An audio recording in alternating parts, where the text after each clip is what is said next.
What if you were suddenly faced with a predator from another world?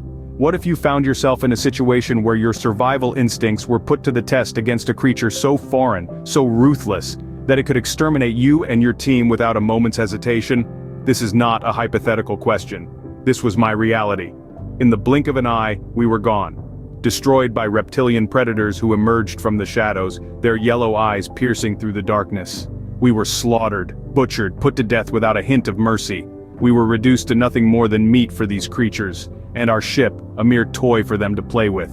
These reptilians weren't just killers, they were thieves. Hijacking our ship, they used our own technology against us, annihilating our fellow comrades and enslaving the survivors. They then turned their attention to the Anunnaki ship that was set to land that day. Without warning, as they slowly drifted into the orbit of Venus, the reptilians unleashed a barrage of attacks, leaving the Anunnaki defenseless and their ship bursting from one end to the other until it was a ball of flame, came crashing into Venus. The aftermath was catastrophic.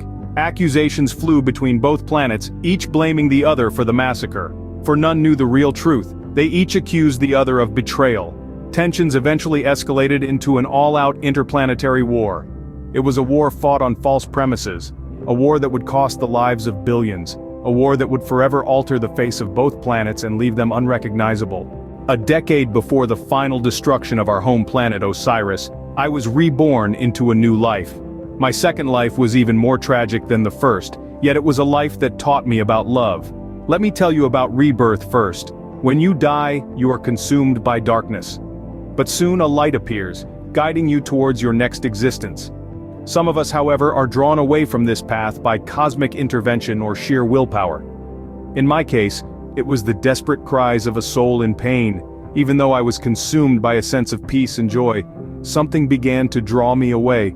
It was her voice filled with anguish and despair. It pulled me in. It was her plea that made me choose this next life, this new existence. So I chose to return, to face the hardships of a world at war, to face the reality of our existence.